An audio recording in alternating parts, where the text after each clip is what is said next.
Already started? No. Yeah. Okay. Already started. Oh, you started? No, I didn't start it. It's running. Oh, it's already running? Okay. Oh, I hadn't done it. You stop it and start. Stop it Because and then then editing start. is easy. I need a couple of volunteers for editing because this editing is killing me. Like it takes What are you using to do it? It is not recognizing his fingers. No,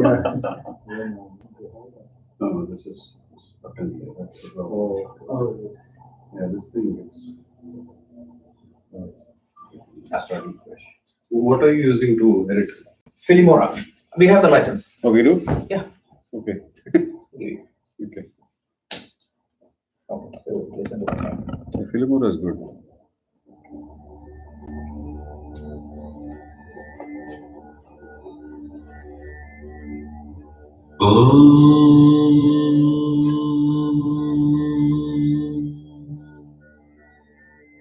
Sahanavavatu Sahanau bhunaktu Sahaviryam karavavahai Tejasvinavadhitamastu Ma vidvishavahai Om Shanti Shanti Shanti. Nice. Okay, so we had a small gap. I think we covered Shariratraya just before the holidays. You remember everything? What was the goal there? We started with a teaching methodology, popular teaching methodology of Vedanta, which is known as Drik Drishya Drishya Viveka. So the idea of Drik Drishya Viveka is observer is always different from observed. The question is, who is the observer? So we did a few iterations. We saw on the gross level or on a high level, we see external objects. I am the observer. And then we just paused and did a little bit more analysis, right? Who is the real observer? Yeah. So we saw that there is a second level of observation. Whatever that is captured by the eyes or ears is viewed by my mind. And what is the third level of observation? Consciousness Is seeing what the mind is seeing. So we went and defined the consciousness, because if you go to a neurology book of Dr. Ramachandran and see consciousness, it is different. The Vedantic definition of consciousness is that by which I am aware of my thoughts. That's simple. Krishna tells this in the Gita, so we will see that. A lot of people make it so complicated. It's very simple. That by which I am aware of my thoughts. And the direct experience is always thoughts. Whether it is sight or voice or sound or sense of touch or smell or taste, ultimately it is experienced as a thought. And only by consciousness I am aware of that thought. So then, to deep dive into this, what is our inquiry? Who am I? Or what am I? And what I am not? So we pause there and we try to understand. We talked about a concept which we are going to elaborate once we cover the Panchakosha and Avastatraya. So we said, like, there are two things we need to understand. One is, who am I? That is point number one. Second one is, what exactly is the objects with which I am identifying myself with? And the third thing is what? What are the external objects? I see that it's external, but what are those objects I am attached with? These three has to be very clear. Who am I? What are the objects I am identified with? And then what are the objects I am attached with? It's a big thing, right? So if I means who am I or what am I have no clue. Whatever I am identified with, I take that as myself. So that misunderstanding or misapprehension is a problem. When you saw the rope and perceived it as a snake, that created the fear, that created anxiety, that created the worry. So if I identify myself with something which is not me, that's a problem. And the second problem is I'm not identified myself with my child, or I'm not identified with my profession, or I'm not identified myself with my religion, but I'm attached to it. So when something, some threat or some possibility or some fear in my mind happens to the object I am attached to, that also creates a worry. So this three things we need to understand.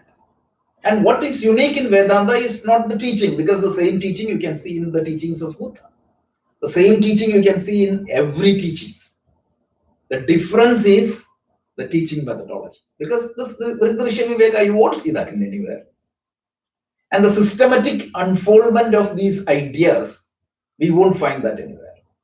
So that's the only difference. So every system is good, every system is valid, every master gave the same thing, but we have a perfect, disciplined teaching methodology, systematic teaching methodology. And for that, we need to get exposed to the traditional textbooks. Otherwise, it's called a prakriya, or means there is a tradition, teaching tradition is there. So having said that, the first tools or first methodology we used was Shariratraya.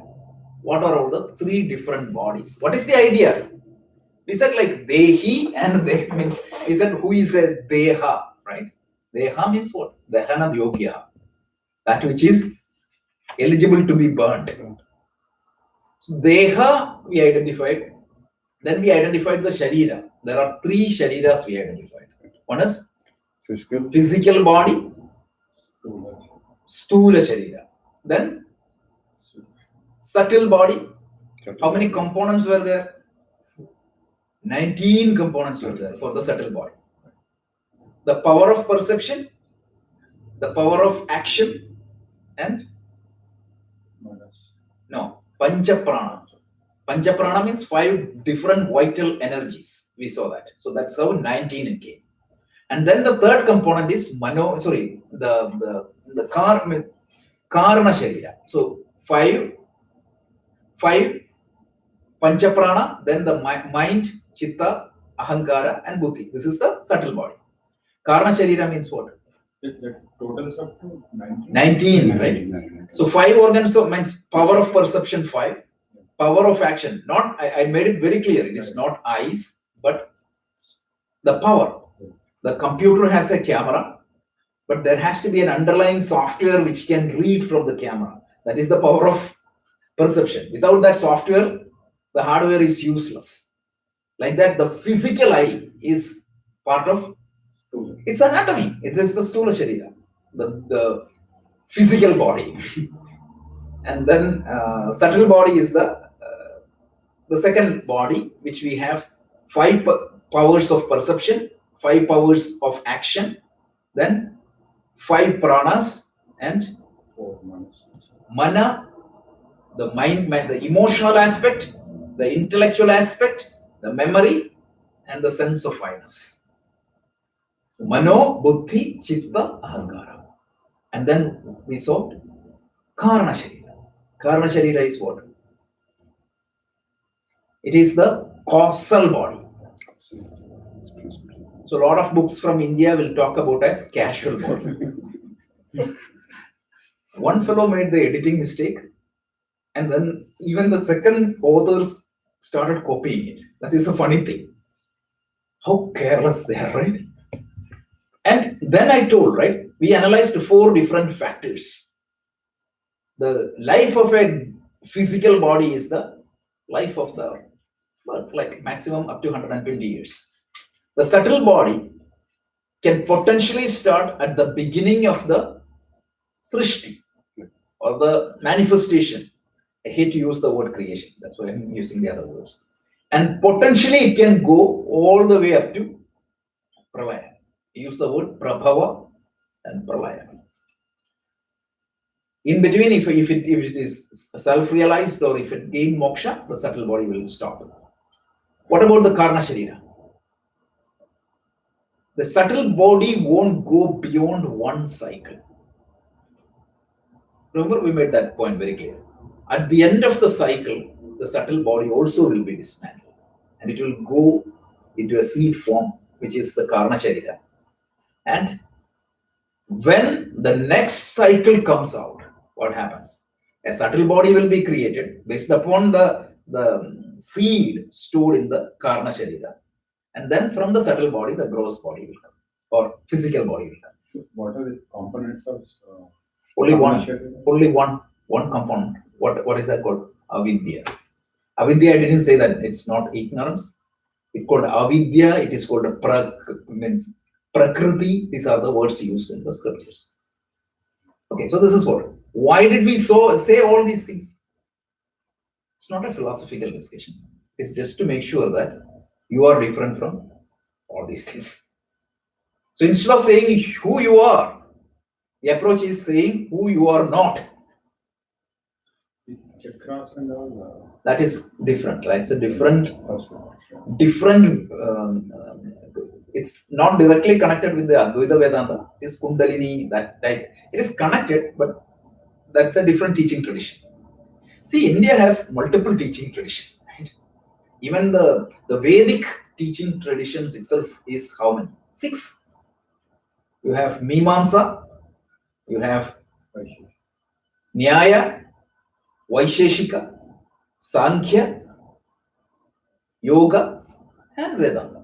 They are related. Sometimes differences are also there. But the fundamental problem and the solution, there is no difference between these 6 schools. No difference. How you solve the fundamental problem, there are differences. That's all. The subtle body part, you said it restarts as a seed again. Yeah. But then if it is going up till pralaya, then it is not ending basically, right? I mean, It is ending. Pralaya means what? The So end of the life, right? The cosmology of the Vedanta is very interesting.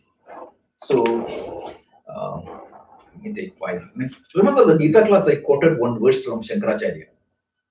Just to illustrate the glory of Shankaracharya, I quoted the first verse from his commentary on Gita. What did I quote? Remember? Narayana paro vyakta andam avyakta sambhavam andasyandasya me loka sapta dvipa cha medini. How the creation happened. So Narayana is who is Narayana? The ultimate destination of all the beings. That is Narayana. It is not a Vishnu, somebody is lying. That's not the idea. And he is the absolute reality. And then he said what? Paro avyakta. Narayana is subtler or supreme than the avyakta, undifferentiated universe. And we call some parallelism with modern physics, right? We talked about singularity. What is the definition of singularity? A state where the laws of physics cease to exist. It won't work. That is singularity. So physics stops there. So avyakta, undifferentiated universe. That is what in scientific language they say. Before the universe got manifested, the universe was an undifferentiated universe. And Shankaracharya goes one step beyond and he says that Narayana is even supreme, subtler than this undifferentiated universe. 1200 years back, modern physics was not even developed. Then he said, Andam avyakta sambhava. The cosmic egg or this differentiated universe came into being from what? This undifferentiated universe. It's not complicated, right? It's very simple metaphor that is Simple. there is a seed and the tree, basically. Yeah. It is unmanifested and manifested. And So the subtle body goes up till pralaya and then it goes into. what is pralaya? That is what I was coming to. Okay. Pralaya means the lifetime of means prabhava means the start. beginning of the differentiated universe, not undifferentiated. Right. And after some time, it's called the cycles. At the end of one cycle, what happens? Pralaya in Malayalam means people think that it is a rain. Yeah, It's right. not like that. Praharshena laya. Laya means pulling back. So it goes back to where it started off. Where it goes back to the undifferentiated state. So that's a subtle body, the duration of subtle body is, it can exist only when the differentiated universe is there. In an undifferentiated state, what exists is karma sharira. That's all. These are philosophical discussion which we don't need much for our spiritual progress, but definitely we need for understanding Vedanta. So when we say Satyug or Kali Yuga, those things That is connected because the cycle, one cycle consists of multiple yuga. So this yuga means this cycle we are living in, this cosmic cycle. It started with Satya Yuga, then Krita Yuga, Treta Yuga, Dwapara Yuga, and now we are in Kali Yuga. So at the end of Kali Yuga, what happens? It goes back to the undifferentiated universe. That is all Puranas. Purana gives all those details. There is a Purana, if you're interested, it is called Brahmanda Purana. It gives all these details. So it's basically at the end of the Kali Yuga, the world is going to end to cease, and then it will start all over. It will go to, it's not like the destruction in other philosophies, right? It's not a creation, it is not a destruction. It's a manifestation and a withdrawal. So isn't it after 100 of this, it's the end of Pradaya? some X number of years. X number of years, X number of cycle, means we don't know, right? See, we are talking about our lifetime is 100 years, and you're talking about one yuga which is billions of years. And then, like that, there are multiple cycles. Yeah, no, but the Pradaya end, I think after Kali Yuga, again Dwapara Yuga starts. So after 100 cycles or some number of cycles, It will restart again. yeah, start cycle. Yeah, it goes back, and then the Purana say, right, initially what happens. The earth means the earth will come, or the planet will come, from there water will come, and on the top of the water, the divine will manifest, and from the divine, the other functional forces will manifest, like Brahmaji, Shiva, everything will manifest, and then what happens? The Lord will establish the world in different ways. You can read the Brahmanda Purana. This as if you want to interested in that. But that's not a Vedanta is not interested in that. Yeah. Vedanta is telling me all these just to make sure that who I am not. That's very important. So end of a Kali Yuga, reset happens. Computer is reset to fresh. Don't worry, That's very brand see, new. considering that duration, right? Our lifespan is Yeah, nothing. not even a dot.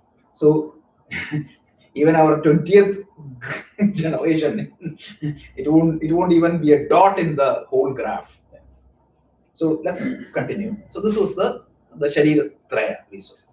One more model is discussed in Vedanta. Again, why we are studying is when we study Upanishad, these terms will come left and right. So we should know this. That is the goal of this class, right?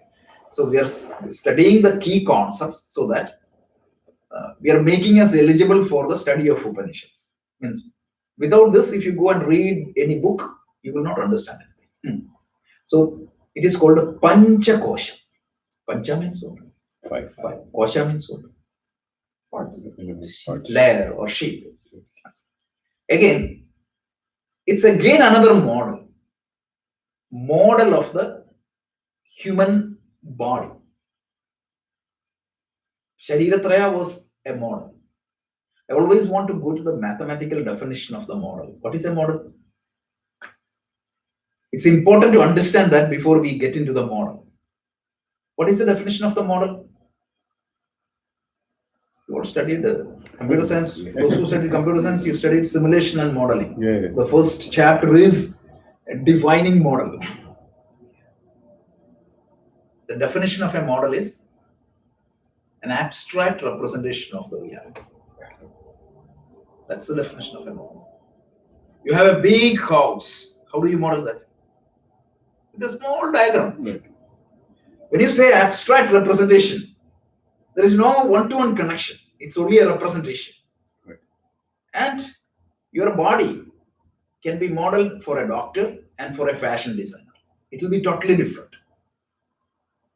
So the same thing, for the purpose we are using, it can be modeled differently. You highlight only what you are interested in, right? So The Panchakosha is one model, highlighting one aspect. Shariratraya is another model. The Shariratraya highlights the different components of the body. Panchakosha, based on the key functionality of this gadget, it is designed. It is based on the functionality it is designed. So 5 major functions for this body they have identified. Again, this is another modeling. It doesn't have anything more than that. The problem, the thing why we are introducing is, once we cover the Panchakosha and once we cover the other aspects, Shariratraya and one more Avastatraya, we are going to analyze the problem of identification and attachment using each one of them. If I identify myself with the physical body, what exactly I feel? What exactly I'm going to take myself? If I identify with the subtle body, what exactly I feel? Like that. So that's why I'm saying, because to show the problem of attachment and identification and to differentiate who I am and who I am not, Drishya Viveka. This is the teaching methodology. We need this. So purpose has to be very clear, because some people get too much into the koshas and say that, okay, this component should have been here or this component should have been here. That's not the problem. It's a model. A model is a rough representation of the reality. That's it. Sometimes you say an example, people get caught up in the example and try to, right? So, like, I still remember the joke. A teacher came to the class and said, like, I brought 50 mangoes and I gave 3 to you and 2 to you. One child started crying. He got 3 and I got only 2. So that's where we get stuck with the example and forget the problem. So again, the Panchakosha, it is used in the enquiry of who am I. So the individual is called Jiva, and Jiva has 5 functional layers. It is known as Annamaya Kosha, Pranamaya Kosha, Manomaya Kosha, Vijnanamaya Kosha, and Anandamaya Kosha. Lot of wrong understanding is here, so we'll have to. Anandamaya Kosha, people take it as Atma. A lot of people. That's wrong. So, if you have gone to temples, these priests, when they do these rituals, they chant this always. Annamaya, Pranamaya, Manomaya, Vijnanamaya, me, they put flowers. But this is what it is. So let's see what exactly each one of this. Annamaya Kosha. Annam means what? Food. Annamaya means what? Loose translation is food sheet. Maya in Sanskrit, this is the loose translation without knowing Sanskrit. So Maya means what? One meaning of Maya means what? Saturated. This coffee is sugar Maya. Meaning? Too much sugar. Too much sugar. Concentration. Second one is what? Meaning? Illusion? Yeah, Maya means another meaning is there. Modified or transformed. The modification of the food. That is the most appropriate meaning here. Food modified. What exactly in your system that is created and modified, maintained by the food? Very simple. Whatever you can touch and feel is Annamaya Kosha. So if you compare this with, sorry, so this is a loose comparison. This is used by Swami Dayananda Swamiji.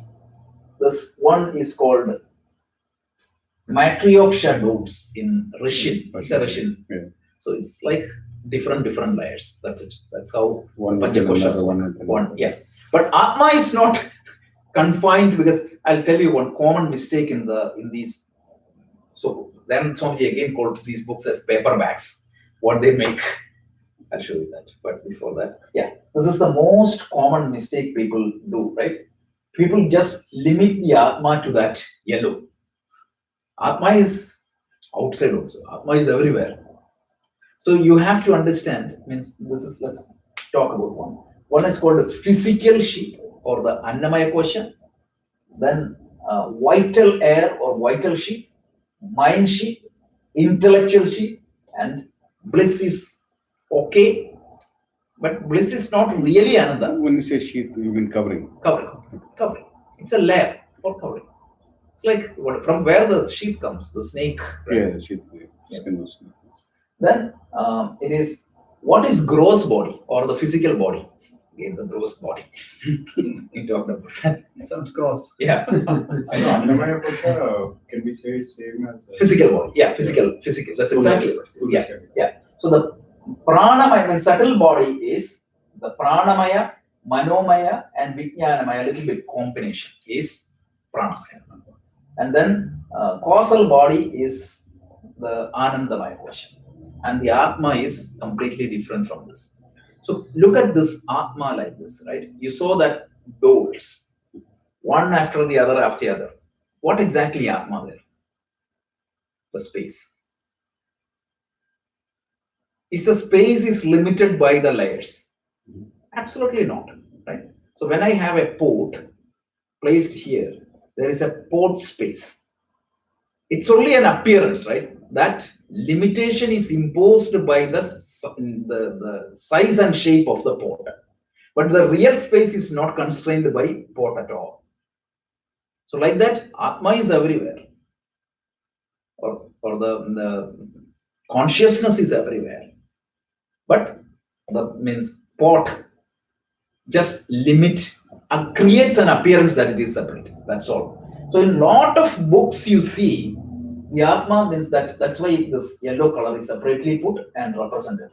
So a lot of books will just put Atma as a spot there, which is completely wrong. Because Atma is not limited to the body, by the body. So Atma is there in the bliss, intellect, mind, vitals. Atma is all over the place. Yeah. We are coming to that. In fact, everything is Atma. About Jeev. Which one? Jeev itself is in the middle. The Jiva is a combination of this 5 sheets. yeah, like the Jivatma, if you say it is the combination of subtle and the causal body. That is what is Jiva. Means we are coming to that. What is Jivatma? What is Paramatma? And Jivatma, Paramatma, Aikyam, all those things we are saying. So Jiva is, it's like a reflected consciousness. That is the Vedanta tells. Like if there is a sun shining upwards, and if I have 15 buckets of water here, the reflection of the sun in that buckets of water is called Jivatma. And what is Paramatma? Sun itself. The actual reflection, actual source. Sun. Sun. So without the sun, is there any existence for the reflection? No. We'll see one by one. Some books actually mention Atma as Jiva minus Sthula Sharira. Yeah, these are all wrong, right? So first we have to unlearn all these No, I things. mean the soul actually. The Yeah. soul as, Have you ever heard I use the word soul? I'm not at all using it because it can throw us off. Yeah. It's So- not our Hindu or Yeah, it's a Christian concept. So, per Christianity, when you die, what is going to happen is you have a soul inside you, and that soul goes to a suspended animated state. Right? So, something survives the death, that's for sure. Whether it is Islam or Christianity or any religion. How it happens and what is the next steps, there only the difference is. In other words, I always used to think like, if nothing survives after death, all the religions cease to exist. Right? It's gone.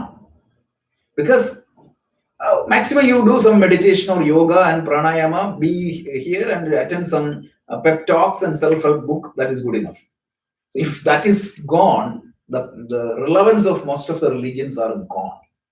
So per Christianity and Islam, like when you pass away, what happens? The soul, which don't have any connection with none of these, right? So that's why when we use the term soul to indicate this, it conveys a wrong message.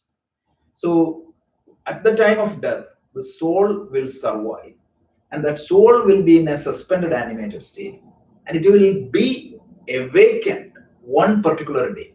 What is that day? Day of judgment.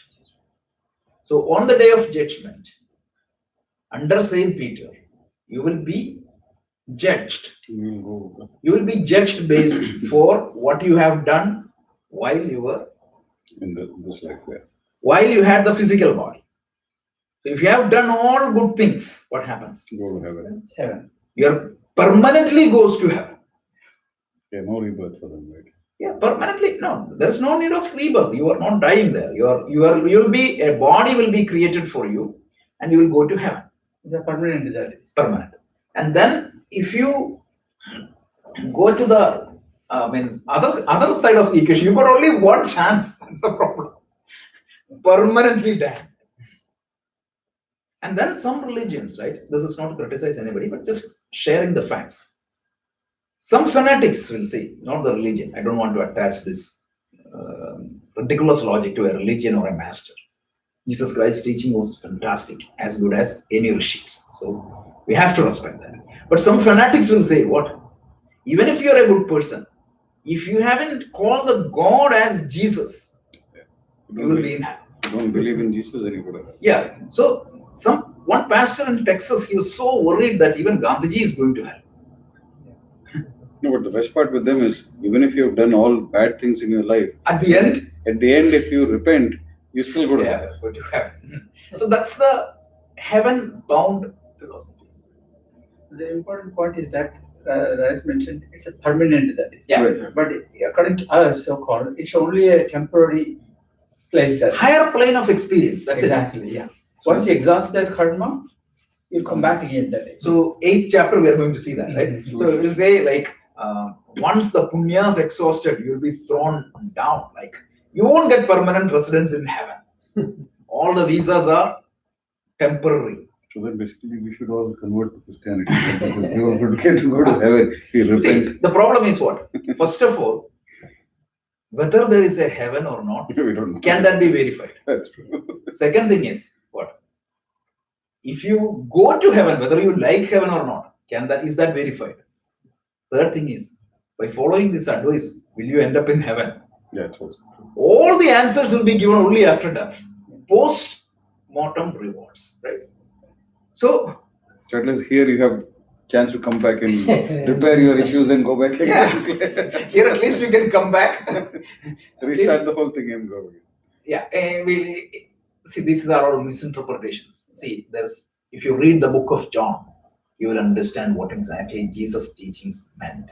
Book of John, like, just read the first 16 verses. Means as part of the Vedanta class, we'll do that. Means we'll cover one text, right? So one time we are going to take the book of John, verse 1 to 16, chapter 1. This is the New Testament. Right? The New Testament. So it says, in the beginning there was Word. The Word was with God. And what is the And The God was Word was God. Absolute Vedanta. And then what? There is another powerful statement. It's not in John. It's in Luke. It says, where is the kingdom of God? People were searching here, there, everywhere. Jesus said, like, what are you doing? Like, where are you searching? The kingdom of God is within you. so the heaven they're talking is within me. And then Matthew tells, right, what? Blessed are the pure hearted. When you're with Karma Yoga and Vipassana Yoga, when your mind is purified, Chitta Shuddhi and Chitta Sthiti, what is going to happen? Krishna is saying that you are connected with Brahma Bhuta Hide Bhava. In the 6th chapter, he tells. You become one with Brahman. So blessed are the pure hearted, they are connected with God. That's the same thing. Very similarities in teaching. Very similar. Nicodemus asks Jesus, when will I enter the kingdom of God? Yeah. This is when you are reborn. Correct. It helps. Yeah. And also the John, I believe 5th or 6th verse, he tells, he who takes this teaching and practice it, those who teach this teaching and practice it, they become sons of God. Or in other words, they become God. Yeah. So nowhere he said that I am the exclusive son. Nowhere he said that you're permanently damned. This is what happens. A ridiculously, when you look, see the Vedic teaching itself, right? So the other day, one fellow was written a big article saying that this whole philosophy, Hindu philosophy, is ridiculous because Dhruva, like in Vishnu Purana, Dhruva, you know the Yeah, story of Dhruva, Dhruva. yeah. Dhruva. So Dhruva was advised by Narada to meditate Vishnu as Om Namo Bhagavate Vasudevaya. That is the mantra given to Dhruva. Look at this name. How did Vishnu got the name of Vasudeva? Because Krishna was the son of Vasudeva. That is why. So this is wrong, he concluded. But the fellow doesn't know that. What is Vasudeva? Vas means what? Residing.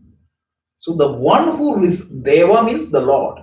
So the one who resides in all being is Vasudeva. That doesn't have any connection with Vasudeva. So the name Vasudeva was existing much before the Vasudeva. So these are the type of wrong, without properly understanding, when you look at this type of ridiculous interpretation will come. That's all. So that's it. Is Islam the same? Doesn't believe in reincarnation? They are believing in reincarnation because reincarnation is what? Like your body, something survives the death. Islam believes that also. But again, the suspended animators. Very, very little difference. With the Islam and Christianity, the teachings are like almost the same. Yeah. Only difference is that what? Muslims believe that Muhammad is the latest and final prophet. He overrules everybody else. Yeah. He's the latest edition. Yes. Again, means his teachings are very powerful. No. See, we have to respect that masters because that's the beauty of Vedanta. We can accept every masters and every tradition. And what we are talking, only uniqueness we are claiming here is the teaching methodology. Everything else is perfectly fine. Okay, so the physical body is called Annamaya Kosha. Annam means food, so it is called the food sheath. Or you see a lot of book, you see food sheath. It's food modified sheath. So simplifying that, food sheath. Because if you read the Self-Unfoldment, it's a powerful book of Swami Chinmayananda. The name used is food sheath. Don't confuse. This is why he used it. Physical body is born out of food. That is why. And it is sustained by food. So this is one thing. So if you identify yourself primordially with, means I'm going to talk about this in a separate session, but just one example we will take every time. So if your identification is much with the physical body, then what? You should maintain it.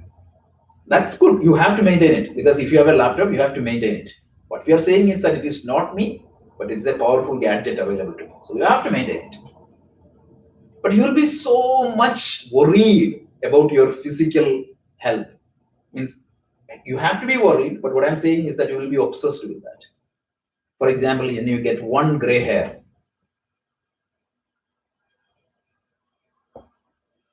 Swami, Dayananda Swamiji again used to say that that's why we do make up. It is making you up. So you feel down, you want to make up, right? Yeah, something to make you up. So that is the Annamaya Kosha. So the Pranamaya Kosha, the key components of Pranamaya Kosha is 5 pranas. And it is known as Kriya Shakti. So there are 3 powers, right? Jnana Shakti, Ichcha Shakti, and Kriya Shakti. If you chant Lata Sahasranama, you do that, right? Ichcha Shakti, Jnana Shakti, Kriya Shakti, Namaha, something like that. You see. So that's what is Pranamaya Kosha. Pranamaya Kosha is the 5 pranas. We talked about that earlier. Prana, Apana, Vyana, Samana, Udana. What is Udana, by the way? That is the only thing. Reversal, right? When you die, that which forces your subtle body out, or if you eat something bad, that helps you to throw out. Again, it's a model because that functionality exists in the body, right? And you even name, that's it. So this is what the Pranamaya Kosha. Oh, then also helps something to throw out. Throw up also. Yeah, throw out. These are the 2 functions clearly defined. So Prana, Vyana, Apana, all these things. We talked about this the other day, right? So this is what it is. Prana, Apana, Vyana, Samana, Udana. So the ejection mechanism. Yeah. It's beautiful. Right? The digestive system, the circulation, Absolutely. the neural system, everything is called out thousands of years back. Upanishads. So I was reading about the Sankhya Karika. Upanishads are much before that. So I was reading that in AD 500, somebody found a Chinese translation of the Sankhya Karika. Amazing, right? 500 AD means 1500 years back, somebody saw a Chinese translation of Sankhya Karika. So, how old it will be? So then, Manomaya Kosha. Manomaya Kosha is technically your mental aspect. So it's mainly mind component, ego component, memory component, and then means they add these organs of knowledge, which is the Ichha Shakti. Means you may ask me, why did you add the Kriya Shakti there and Ichha Shakti? It's how they modeled it, that's all. So this is the Manomaya Kosha, predominantly the mental functions. Vijnanamaya Kosha and Manomaya Kosha share certain component together. For example, the intellect is not here. See, the mind has typically 4 components: mind, ego, intellect, and memory, right? Manobuddhi, chitta, and ahankara. Why did the eyes, ears, nose, those come here? That comes under the means that's what I was telling. Like means this is, they say like, see, you have 5 items. You can group 4 into one bucket, 3 into other bucket. They just It's overlapping. yeah, they just bucketed it like that. That's all. So just for the correctness, I'm telling that this is how the Tattvabodha talks. The next one is what? Vijnanamaya Kosha. Vijnanamaya Kosha is your Jnana Shakti mainly. Ichha Shakti, Jnana Shakti, Kriya Shakti. These are the 3 components. So it's predominantly the intellect, and you can see ego and memory is overlapping between the Manomaya and Vijnanamaya. So physical activities, the energies in the body system, the emotions and the other thoughts, intellectual thinking, these are the 4 functionalities. It's a 5 major functionality. If you ask me, the body has only 5. No, the body has more. You can do a different model with 100 stuff. One of the way you group things, right, is what? You try to comprehend everything into higher buckets. That's what we're doing. So intellect, so buddhi is not there in the previous. No. Yeah. It was not there. Mind Mind, was there. ego, and so you can see ego and memory, ahankara and memory. That was part of the Manomaya Kosha. Again, don't go to lot of details here. Why we are saying is that my mind is not me, my intellect is not me. They are instruments given to me. They are called as upadhi. It's a means. That's it. Typically, means the reason why I told you the 2 common problem that can happen: identification. I typically identify myself with the mind. So if I have an emotional problem, instead of thinking that it is a problem of my gadget, I take it as a problem of me. If the power of your glass is weak,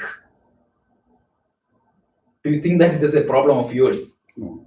You will go and fix the glass. Right. If the glass is broken, yes, it's a little bit of pain is there. Yes, I have to pay money and I have to go to doctor, but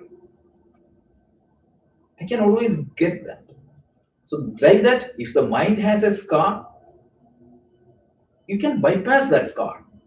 Whether that scar will go away or not, it's a different matter, because some of these wounds will not heal, right? If the body has a cut, serious cut, it may heal, but the mark will be there. Like that, whatever happened in the childhood, whatever happens now, it will leave some scars in the mind. But you can see that as a scar of my gadget, not as me. That is going to make a huge difference in the perception. Yeah. You want to add anything, Vijay? Yeah, I mean, the word just quickly added is the word upadhi. Yeah. Very important word that we just said, right?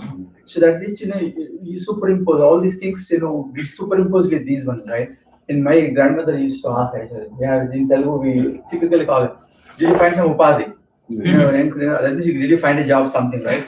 And then once you find a job, like a teacher, for example, a software engineer, then you start thinking like a software engineer only, that is. You identify yourself with that one. Yeah, exactly. So that becomes an upadhi for you Yeah. to survive. So last week, you were not there. 2 weeks back, like we did an analysis, right? So we said, like, why do we take the body as ourselves? So I was just giving some fictitious examples. Suppose, imagine that Shankaracharya brilliantly calls that out in one of the book. He tells, like, it is one is due to your sensation, and the other one is your position of your sense organs. If the position of my eyes were there, if I can detach the eyes and keep there, I will start running because the car is coming and hitting me. Typically, I attach, I feel that I'm just behind my eyes. So the position of the sense organs, and if I can technically extend my neural, I mean, what do you call the neurons or whatever? Oh, nerves, No, right? no, So no. if I can extend my nerves to my laptop, what happens? When somebody touch, and I called out one scientific discovery called a phantom limb, where people were feeling the sensation of touch when the organ was amputated. So we had a fairly long discussion on this particular part. So the reason is we got some very powerful gadgets. And what is the problem? I just get identified. Remember the three problems, right? Who is me and what is me? That is question number one. Second thing is, what else am I identified with? Because if I am identified myself with as something else, that's a big problem. And the third one is, where exactly am I attached to? These three are the problem addressed by the Vedanta. Yeah, physical attachment and then also mental attachment. Emotional attachment. Yeah, emotional attachment. So the amputation, so you said it's like a scientific thing that people feel. Yeah. Oh, yeah. Yeah. Oh, if you read the patterns in the brain, Go to Google and YouTube and just search for phantom limbs. People whose limbs have been cut, they still can feel it. And somebody That's touches right. the air, they still Yeah. feel the touch. It's a very profound story happened very recently. I mean, even when you do virtual reality, it's like putting your eyes on the streets. Like you see those things coming, you feel you are in there. You're not really there, but you feel that things are coming at you. You jump and you move, right? Yeah. That's actually, they actually feel the itch. Yeah, exactly, So phantom means if someone's hand is cut and it's thrown there and someone touches it. No. No, that's So they've lost say like in the army, right? They lost their arm in the battle, but they still feel that arm there. once you cut there, right, that becomes so sensitive there, that is everything. At the end of that That's not there. and still the finger it is still there. Yeah. It's already They feel that somebody touches their little finger, but where the arm is already There is no arm. completely broken. So that's what I was using as an example. that person. Your nervous system determines the boundaries of the body. It's not the actual objects. Because it's in your brain, right? It's a brain. It's a virtual reality. Right. This is a virtual reality. The brain is creating, or the mind is creating the reality for you. That book is also very entertaining. You feel like reading over and over that one. That book, there is a book, Brief Tour of Human Consciousness. This book has one chapter on this. But scientifically, it's not possible to extend the boundary, right? Not yet. Not yet. But see how these neural brain studies happens is, especially with people with the brain defects. Okay? So when somebody has brain defects, their brain will be scanned and imaged and studied in detail. That reveals, even now we couldn't go beyond 3 to 4% of our human brain. It is the most complicated instrument. These robotics and artificial intelligence are nothing compared to what we have here. And what exactly is machine learning, by the way, right? It is just machine will look what the human beings are doing and learning from that. That's what is machine learning. So Vijnanamaya Kosha we saw. Anandamaya Kosha is pretty much similar to what? Causal body. So if something happens is, see,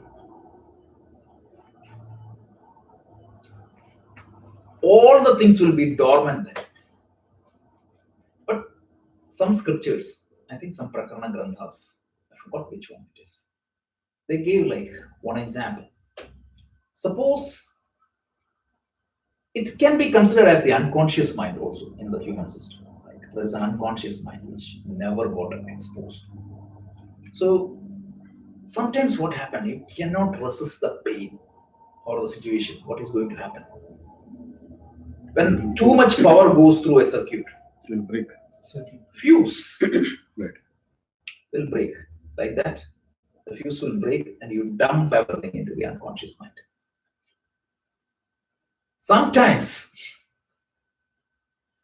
I think it is Vidyarani or somebody, some master tells, like, have you ever observed, like this is one of the meditation technique we also need to practice. Have you ever observed sometimes your spouse may say some simple things to you, but your reaction will be completely out of proportion. All of us had that experience, right? It's not you did. Sometimes you will be on the receiving end also. Sure. Children, you'll say something, the reaction will be completely out of proportion. Why? Something is coming out which is buried there. Something triggered something. Yeah. So, but the point is, Anandamaya. Why it is called Anandamaya? Unconscious means what? You're not aware of everything, right? So it is mimicked to your deep sleep. What is the characteristics of your deep sleep? When you are awake, your physical body is active, right? The memory, what goes to your mind, or what is illumined by the consciousness. Let's say that the consciousness is like a projector, and what is coming in the screen you are seeing. What is being projected into the screen of your mind when you're awake? Right now I am awake, I'm seeing you guys, right? So what is captured my eyes? But when I'm sleeping, I'm dreaming, right? Right. So my eyes are closed, but I see a perfect vision, right? I will be running, I'll be going to a restaurant, eating food and laughing and everything. From where the feed came in? So what you've seen From mind. Yeah, from what you've seen before. So what is the characteristics of deep sleep? When the body field and the mental field completely shut down, right? You're a kind of dormant state, like a pralaya. Sorry, like a undifferentiated state. You don't know who you are. You're completely, your instruments are, everything is in a suspended state. So that's what it is. You're using things from your memory bank. Yeah. No, you don't see anything in the memory bank in the deep sleep. Sleep? No, but the things that are coming that you're seeing or you're experiencing That's are coming from that is the dream. Are coming from the memory bank. That is coming from the memory bank, chitta. So then you may ask, right? I see something which is never experienced, but there is an explanation given by Patanjali. We'll talk about that later. Beautiful explanation, which is scientifically valid. So, like when you go somewhere, you think I have been here before. Yeah. Those things, there is no mysticism. When we talk something in Vedanta, we mean it. It has to be precise. That's very important, right? So the mathematicians, when they talk about infinite, it's all theoretical. But in Vedanta, Shankaracharya, when he defines infinite, it's crystal clear. Desha parichedaha, kala parichedaha, vastu parichedaha. Clear. That is not limited by space. That is not limited by time. And that is not limited by being an object. That is not limited by space means what? I'm here. That means I'm not there. Right. Kala parichedaha means what? Time. I'm here today. After 100 years, I won't be here. Before 100 years, I was not here. That is kala paricheda. And vastu paricheda means what? This is a laptop. That means this is not a remote. Being an object implies that it is not. If it is A, it is not a complement. Correct? So that is vastu paricheda. Once you say it has to be omniscient, it has to be all-pervading, that reality. This is how the Taittiriya Upanishad defines God. We'll see that. Satyam Jnanam Anandam Brahma. There the word used, because we have to, when we study that Upanishad, we have to take, this is how the God is defined in Vedanta. Satyam Jnanam Anandam Brahma. When we study, we need to take each of these words and unpack that word in detail. This is a simple unpacking of that Ananda. That is the word used. So in Vedanta, everything has to be precise. So in sleep, deep sleep, once after the deep sleep, you feel that you are happy. From where that happiness came from? When you cut all the other sources, you feel, experience, whatever your experience is, happiness. So we are going to elaborate this topic a little bit later, but right now understand that this is exactly like the causal body. It is known as Anandamaya Kosha. And I personally don't like this bliss shit, but it's okay. So here, the conditioning and tendencies means vasanas. Yeah, loosely, again, loosely. What is vasa? We'll see, but loosely vasa. So that's what it is. So why this Panchakosha is given? Is for self-enquiry. In the Vivek Chudamani, there is one verse. What is that? There is one who is the self-existent. He, meaning your Atma or the self, is manifest all the time in the I thought, being distinct from 5 koshas. That's what Shankaracharya concludes in that Vivek Chudamani. So, have you heard of that stotra called Nirvana Shakti? What is the first verse? Mano buddhi ahankara chitta hi na aham. I am not mind, I am not chitta, I am not ahankara. Then how does he conclude? Who am I? Chidananda Rupa Shivoham Shivoham. I am that Shiva. Shiva means what? Shiva means Mangaladayaka. That's what it means. So the whole idea is, in a step-by-step process, I am being trained that I am neither of these things. And right now, this is a theoretical knowledge. We call it as a Paroksha Anubhuti. And once we get the eligibility, which we studied 2-3 weeks back, what is the eligibility? Viveka, Vairagya, Shatka Sampatti, Mumukshutva. These are the Sadhana Chatushtaya Sampatti, which we saw. And how do we gain that Sadhana Chatushtaya? Through Karma Yoga and Upasana Yoga. Karma Yoga is proper work with proper attitude. Upasana Yoga is 4 types of discipline. The body level discipline, the speech level discipline, the mental discipline, what is that? The sense organs level discipline, and finally the mental discipline. And within that also we saw some different divisions, right? Mental level discipline, we saw that 4 types of mental level discipline we need to have: relaxation, concentration, expansion, and value. Remember that we talked about this in once you have that, this Paroksha Anubhuti, which is a theoretical knowledge, will become an experiential knowledge, which is known as Aparoksha Anubhuti, double negative. Paroksha meaning somebody else's side. Aparoksha meaning not somebody else's side, meaning in his mind. Sanskrit has a peculiar nature like that. Double negatives.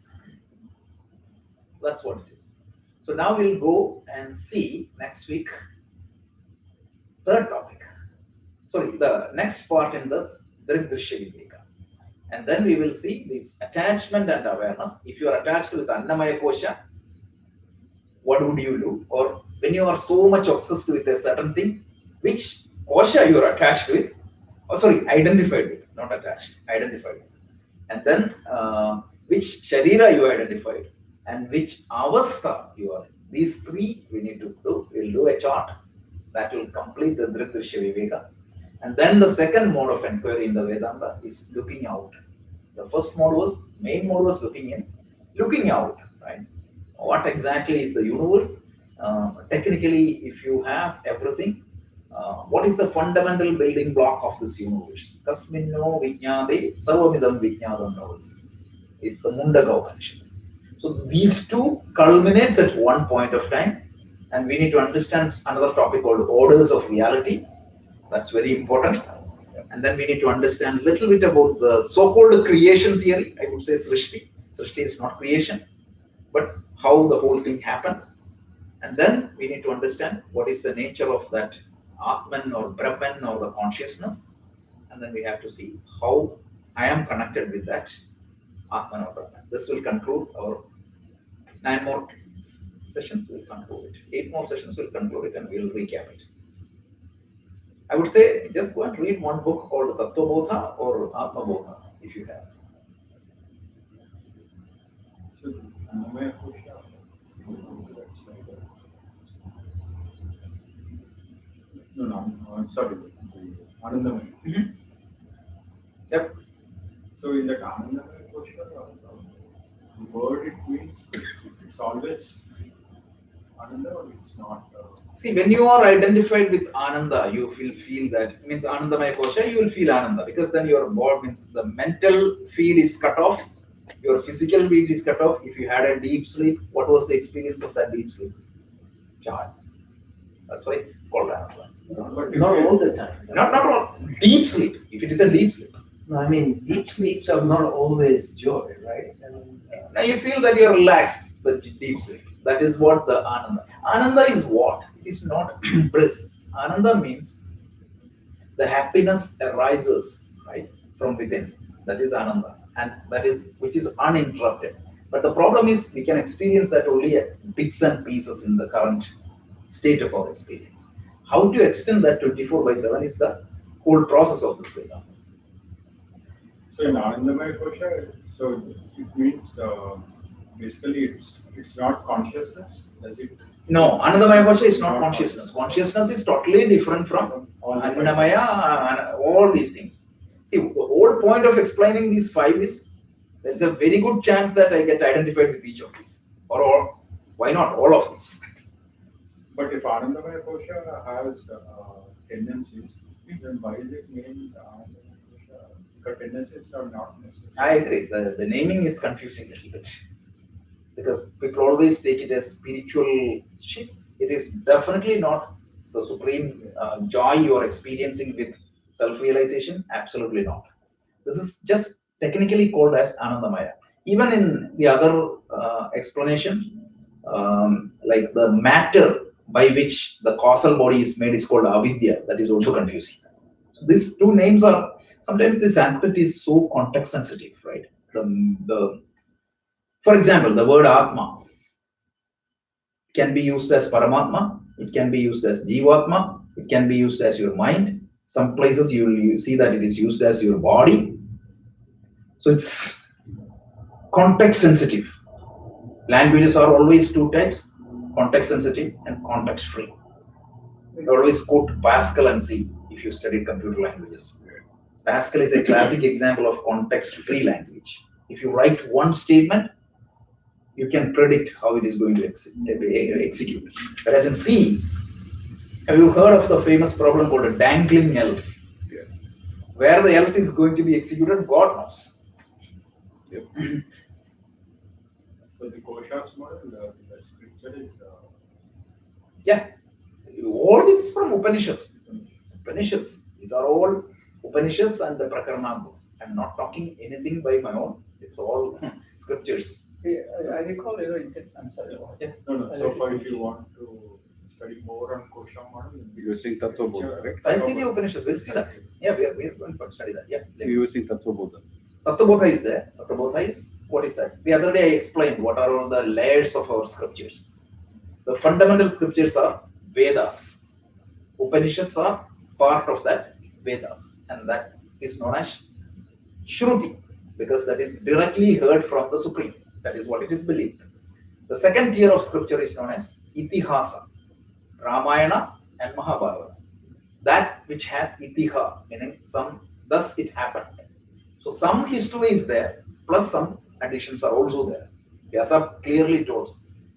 Some of them was my mano vibhuti. It is my mental projections, some of the incidents. So you don't take it as 100% accurate. It means accurate. Yes, there are some historical incidents. It is added. Like even if you take a modern Titanic, what is happened in the Titanic and what is happened in the movie, the thread will be there, but it is always updated. And then Ramayana and Mahabharata are the itihasas. Ramayana has 24,000 verses and Mahabharata has 100,000 verses in 3 iterations. It started as Jayam with 8,000 verse. That is what actually Vyasa wrote. Then the second iteration was what? Vaishampayana told this to Janamejaya. At that time it became Bharata. The 8,000 verses became 24,000 verses. And then the third iteration, Shaunaka, he told to the other rishis in Naimisharanya. At that time, the Bharata became Mahabharata, 100,000 verses. So this is how it got evolved. So these are the two layers of scriptures. And the third layers of scriptures are called Puranas. Purana means ancient and new. Purana bhi now, Purana. Yeah, it's confusing, right? Meaning it's written old, but still alive. So Gita wasn't the first part of the. No, the second tier of scriptures, which is Mahabharata. Gita No. is part of- So in Mahabharata, you said it was written in three iterations. No, Gita right? was means It was in the first in the iteration. first iteration. It is very sad. Then the third means, of course, may not all the verses. Some verses would have been added here and there. That's a different matter. The third tier of scripture is called Sutra. Sutra means what? It is the aphorisms. Three major sutras are very famous. One is Brahma Sutra of Vyasa, Bhakti Sutra of Narada, Yoga Sutra of Patanjali. And the next tier of scripture is known as Bhashya, commentary. Commentary means the scriptures are complicated, so it is explained and elaborated. That is Bhashya. And finally, Prakarana Granthas. Prakarana Granthas means introductory textbooks. Atma Bodha, Tattva Bodha, Viveka Chudamani. So at least 6 layers of scripture are there. So, All of them written in Sanskrit, though, right? yeah, of course. There is a Tamil Prakarana Grantha, Advaita Deepika, I believe. It's very good. Should find out if we can get a Chatrapi Swami will translate audio version of it. If, you know. No, it is translated into Malayalam. I have that Malayalam. No, I can't read Malayalam. Sorry. Oh. Yeah. Yeah, you were saying something. No, so even if No, they- you can. Anybody want to go? You can go. Yeah. No, I can understand Tamil. So if we can get the audio version of it also, at least I can listen to it. I think Tamil has its own books, right? You have the Tirumandira, Tirukural, Tiruvasakam. Everybody won't add or change, right? So you should forget. Yeah. You just need to put some of these things in the web. He is going to do that. He is That's good. setting up the OneDrive. He is going to take care of all those things, and he's. I was wondering, we should make a book version of this slides also. Somebody want to write? Please. That is a good learning No, experience. so that way, at least, when he's saying, You want me to stop? Yeah, I told get you it. something in that session, we can look it up because you forget once in a while, right? So if it was in a book version, And this is will continuously refer it study, also. right? So it's good for me also, good for all of us because I mean, That's why- all the slides we have so far, I mean, just put it together, make a book of it, right? oh, binding like a Yeah, book. yeah, just in At a- least put them in that, Yeah. folder, so we can look at those things, yeah. I think that you already have, right? That I have. Yeah. We only have up to first 4 lectures though. Okay, so somebody need to copy that into the actual folder. Okay. And Is it all there? It's all there. Yeah. Like, I couldn't- Otherwise, how can I project it? All there, meaning where? It's there No, with on me the in drive. my on the drive. OneDrive, Is in there. his. There's a draft folder and there is And a. flowers. It's not on your OneDrive because it's shared. It's in a right? different folder.